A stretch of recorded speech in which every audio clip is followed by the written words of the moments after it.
This is the Night Wolf howling at you, and today we're going to take a look at what I picked up at the April 2025 Chicago Toy Show. Once again, I did not run into any of the other toy tubers that I watched. Although when I was there, I certainly saw a lot of people doing recordings, but nobody I recognized. However, I do know Ed's Retro and Pixel Dan were both there apparently because I saw Ed's video online. I didn't actually watch it, but I saw it there. But I'm going to start out this video by showing what I picked up, which was a bunch of the One Piece Lego knockoff figures. We got 3 different versions of Nami here. I actually do not know what any of these reference specifically because I'm not that far in One Piece yet. I also have no idea what the little cloud things are on here. But I will say, the one thing with the knockoffs is that they definitely get a lot more detailed than regular Legos do. Like, even the back is really detailed. And of course, 2 heads, or 2 faces.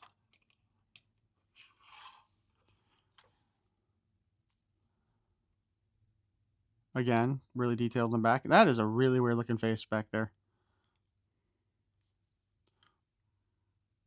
Let's go ahead and turn that forward. The 3 Namis I got all have different hairdos, which is kind of why I picked them up. Since, this one is basically the same as the first one. Although, I think she's a little bit more detailed. Or they went a little overboard with the shadowing on her abs.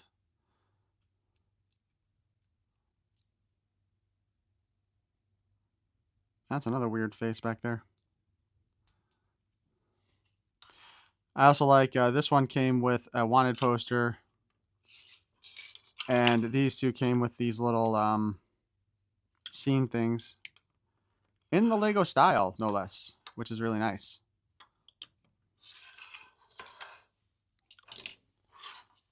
We also got our Princess of the...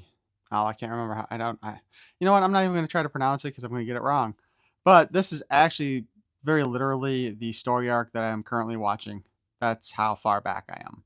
Like, I think I'm at episode 1010. Or 1010. 110. But, I'm guessing this is what she's wearing at the end of the series. Oh, shoot. I can't get her hair to come off.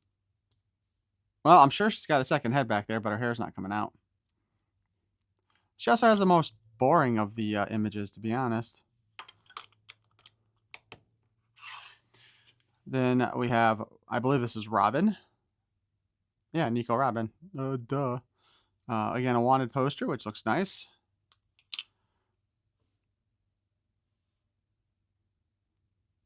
I think this is what she was wearing actually in the episodes that I'm watching, right?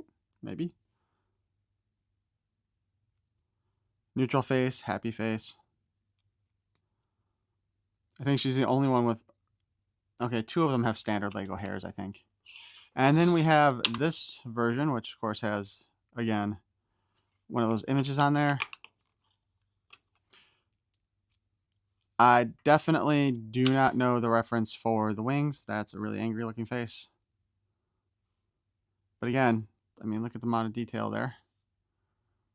So if you know how far in I have to get to see some of these references, please feel free to let me know. But yeah, those are the 6 minifigures I picked up. I picked up 2 Matchbox cars, or Hot Wheels, sorry. Oh, wow. And the Turtle Van came out in 2020, and I don't think I ever saw this in stores, but I wasn't really looking back then either. But I went ahead and I picked this up, $5, which is sad because if you saw it in stores, obviously I think $1.25 is what they more or less go for right now. And then I've got the Yellow Bumblebee. I've been looking for this one for a while. I did find the gold one in stores. I've got the Optimus Prime with trailer, and I do have an Ultra Magnus with trailer. I do not have the Optimus Prime by himself with no trailer. But yeah, these are what I picked up also. I really do wish they would show the rest of the waves on these things so you know if there's a chance of being able to find the ones you're looking for if you're not a big collector and have all that knowledge. And last but not least, I picked up The Manta from M.A.S.K with Vanessa as the driver. It is, as far as I know, complete, and the M.A.S.K just fell in the back. Oh, good lord. Okay, there we go. So, M.A.S.K fits on. The vehicle is supposed to be complete. I'm pretty sure it is. I was able to get the gentleman selling it to drop it down by about 10 bucks. I was hoping to go less than that, but I'm not going to complain too much, because finding a complete one of these, I mean, I think I basically got it for the minimum I would get it for on eBay, so I'm not going to complain, like I said, too much. And I think what I will do is actually, I'll do a quick retro review of this as a separate video. But also, I will go ahead and I will have a series of pictures and some videos that will come up afterwards that I will do some talking about also. But I just wanted to kind of put this one out there for y'all to take a look at. So I think this booth had every Funko Pop Masters of the Universe figure. And you know what, of course, is missing? Teela. I have yet to see them make a Teela, and I don't understand why they haven't done that yet.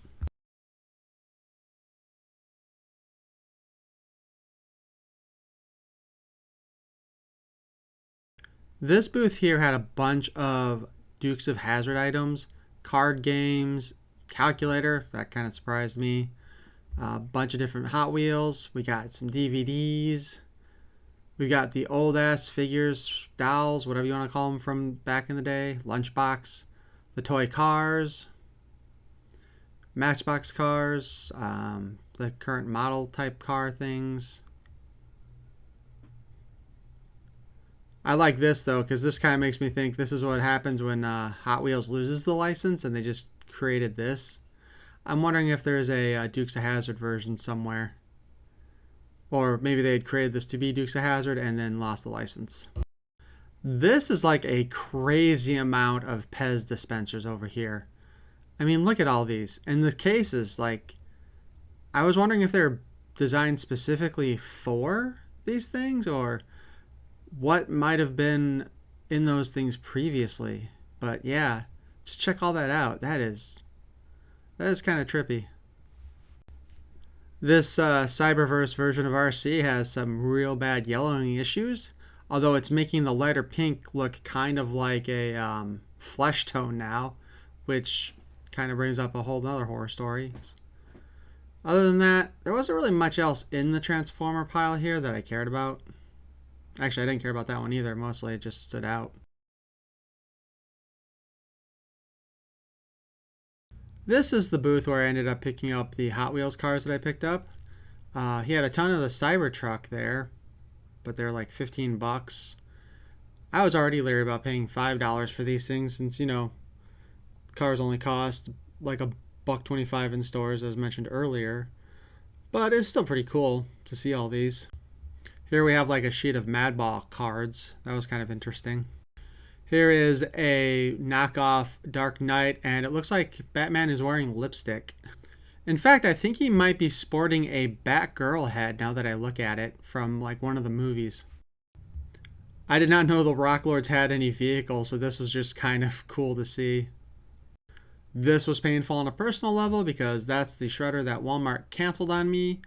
They wanted $55 for it and I wasn't going to spend it. Luckily, Big Bad Toy Store has recently put them up for sale on their website for about $26, I believe. Here we have if the Universal Monster movies crossed over with Masters of the Universe. We have our Eternian Guard version of the creature from the Black Lagoon. This is a G.I. Joe vehicle that I wanted, the Stealth Fighter. I didn't pick it up though because it was just a little bit more expensive than I wanted to spend right now. Here we have both Thundercats and the Centurions figures. Centurions have been kind of brought back as 80s commanders by Ramen Toys. Came close to ordering some of those, but technical issues and all that. But this was pretty cool to see. And in the corner there, the ship for the Silverhawks. And I gotta say, I think this is the first time I've ever actually seen it in person. So that was pretty cool. Again, another expensive item though that I wasn't going to buy. I think this is one of those original Galaxy Warriors that FOMO Toys is starting to bring out again. But man, look at that face. Let's be honest, some of those head sculpts from the 80s are kind of unique and interesting. And to finish off the trip, we stopped by the Beef Shack on the way home to get lunch. Just to let you know, if you do attend and go to the Beef Shack afterwards, that large fry there is enough for 2 people. Also got the cheese sauce to try it out. Their chocolate shakes are really good. And of course, I got the cheesy beef sandwich full, and man, that was glorious. I think they've got one of the best Italian beefs. And with that, I will end this video. I thank you for watching. Please subscribe for more. I will probably be going to the next toy show in the summer. Thank you for watching. Peace and love.